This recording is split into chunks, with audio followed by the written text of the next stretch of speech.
Hi అండి. Welcome to పొరుగింటి పుల్లకూర. అందరూ ఎలా ఉన్నారు? ఈరోజు రెసిపీ చామదుంపల పులుసు ఎలా చేయాలో చూద్దాం రండి.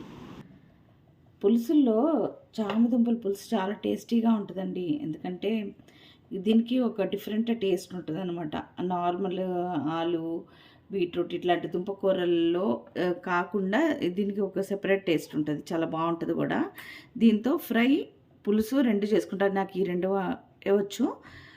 ఇప్పుడు మీకు పులుసు ఎలా చేసుకోవాలో చూపించబోతున్నాను. దానికి కావాల్సింది నేను ఒక 2 పెద్ద ఉల్లిపాయలు తీసుకున్నాను, సన్నగా తరిగి పెట్టుకున్నాను.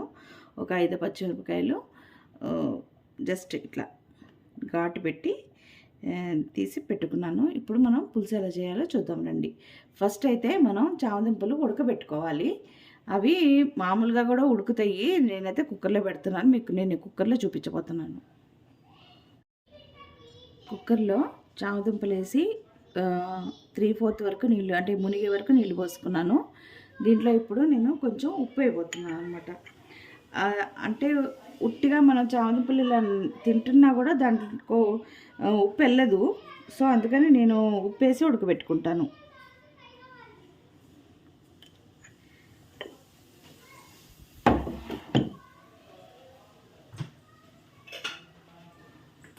మామూలుగా దుంపలన్నిటికీ మనం ఒక 3 విజిల్స్ రానిస్తాం కదా. దీనికైతే ఒక 2 విజిల్స్ రానిస్తే సరిపోతుంది. తొందరగానే ఉడుకుతాయి.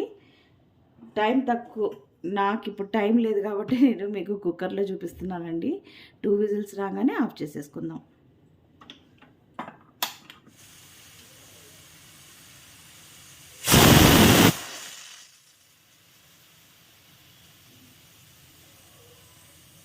ఇప్పుడు స్టవ్ ఆఫ్ చేసేసి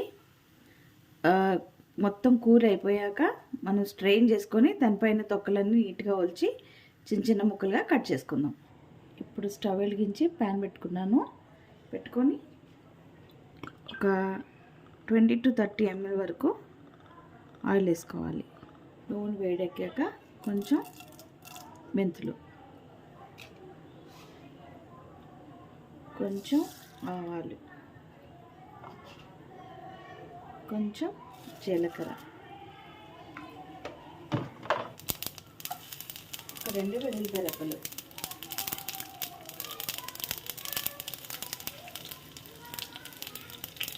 ఇప్పుడు ఉల్లిపాయలు వేసేసుకుందాం.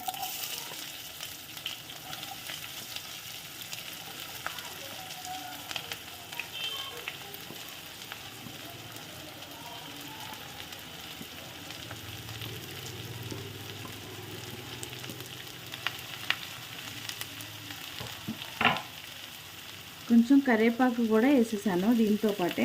అప్పుడు కొంచెం ఫ్రై అవుతున్నప్పుడు మంచి వాసన వస్తుంది అన్నమాట. దీంట్లో టమాటా అనేది ఆప్షన్ అండి. నేనైతే టమాటా వేయను. టమాటా కావాలి అనుకున్న వాళ్ళు కూడా వేసుకుంటారు కొంతమంది. నేనైతే వేయట్లేదు.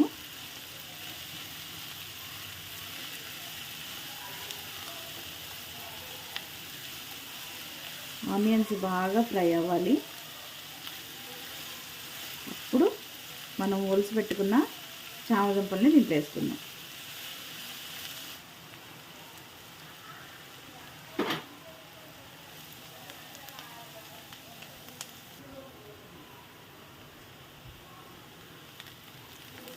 ఉల్లిపాయలు బాగా ఎర్రగా వేగిపోయినాయి. ఇప్పుడు చామదుంపలు వేసుకుందాం.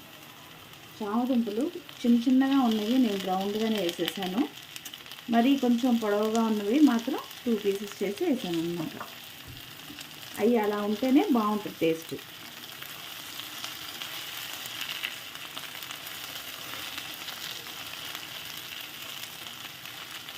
ఇప్పుడు ఇందులో కొంచెం ఉప్పు, కారం, పసుపు.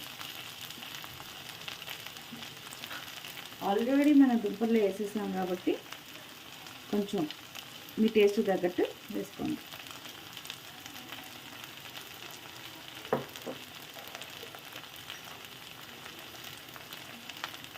కొంచెం పసుపు. పులుసులు కొంచెం కారంగా ఉంటేనే బాగుంటాయి. అందుకని నేను 2 స్పూన్స్ వేస్తున్నాను. మీరు మీ టేస్ట్ తగ్గట్టుగా వేసుకోండి.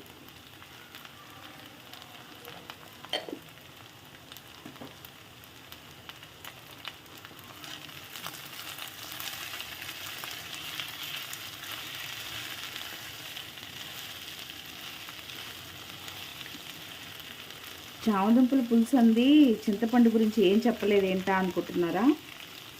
నేనైతే చింతపండు ఎప్పుడు ముందే తీసి మంచిగా పులుసు చేసేసి ఉడకబెట్టుకొని పెట్టుకుంటానండి ఫ్రిడ్జ్లో. అందుకని నేను ఎప్పటికప్పుడు నాకు ఎంత కావాలో అంత తీసుకొని వేసుకుంటాను.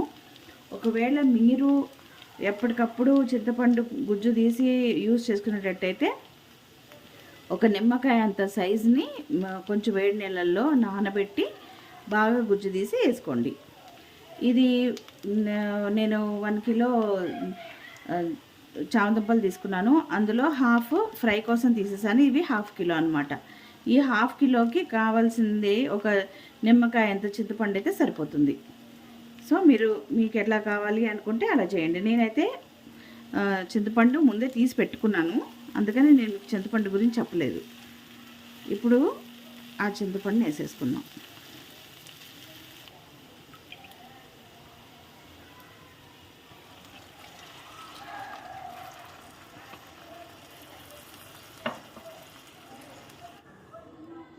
ఇది మరీ పల్చగా ఉంటే బాగుండదండి, కొంచెం చిక్కగా ఉంటేనే బాగుంటుంది పులుసు.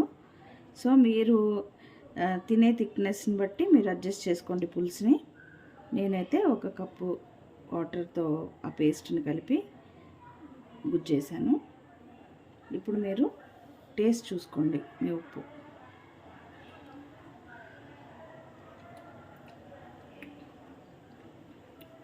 నాకైతే సరిపోయిందండి.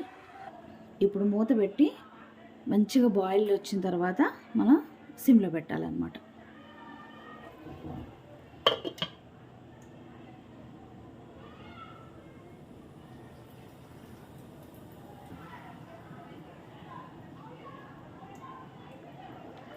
చూసారు కదా, మంచిగా బాయిల్ అవుతుంది. ఇప్పుడు ఒకసారి కలిపి మనం సిమ్లో పెట్టేసుకుందాం. సిమ్లో పెట్టుకొని ఒక 5 మినిట్స్ పాటు అలా వదిలేస్తే ఆల్రెడీ నా చింతపండు మొత్తం ఉడికింది కాబట్టి సో నాకు తొందరగా పులుసు అయిపోతుంది. మీరు చింతపండు గుజ్జు అప్పటికప్పుడు వేసుకునేటట్టయితే ఆ పచ్చి వాసన పోయేంత వరకు బాయిల్ అయిన తర్వాత అప్పుడు మీరు సిమ్లో పెట్టండి. ఇప్పుడైతే నేను ఆల్రెడీ బాయిల్ చేసేసింది కాబట్టి ఆ బాయిలింగ్ స్టేజ్ వచ్చిన తర్వాత నేను సిమ్లో పెడుతున్నాను. ఒక 5 మినిట్స్ ఇలా ఉంచితే మనం వేసిన ఆయిల్ అంతా సెపరేట్ అవుతుంది అనమాట. అలా అవ్వగానే పులుసు అయిపోయినట్టే లెక్క. చూసారు కదా ఆయిల్ అంతా ఎలా సెపరేట్ అయిపోయిందో. ఇప్పుడు పులుసు అనేది కంప్లీట్ అయిపోయినట్టు. దీంట్లో కొత్తిమీర చల్లుకోవచ్చు, కానీ నాకు పులుసులో కరివేపాకు ఫ్లేవరే చాలా నచ్చుతుంది, అందుకని నేను కరివేపాకు మాత్రం వేసుకుంటాను. సో మీకు కావాలంటే కొత్తిమీర చల్లి గార్నిష్ చేసుకోవచ్చు అనమాట. అయిపోయింది. చూసారా ఎంత సింపుల్. చామదుంపల పులుసు అంటే వెరీ వెరీ సింపుల్. దీనికి ముద్దపప్పు కాంబినేషన్ తోటి వేడివేడి అన్నం, ముద్దపప్పు, చామదుంపల పులుసు, నెయ్యి వేసుకొని తింటే ఎక్సలెంట్గా ఉంటుంది. దానికి తోడు నంచుకోవడానికి ఆమ్లెట్ ఉంటే ఇంకా సూపర్గా ఉంటుంది. మీరు కూడా ట్రై చేయండి. ట్రై చేసి మీకు ఎలా వచ్చిందో నాకు కామెంట్ సెక్షన్లో తెలపండి. మీకు నా వంటలు నచ్చినట్టయితే ప్లీజ్ లైక్ చేయండి, షేర్ చేయండి, నా ఛానల్ని సబ్స్క్రైబ్ చేసుకోండి. Thank you. గుమగుమలాడే చామదుంపల పులుసు రెడీ.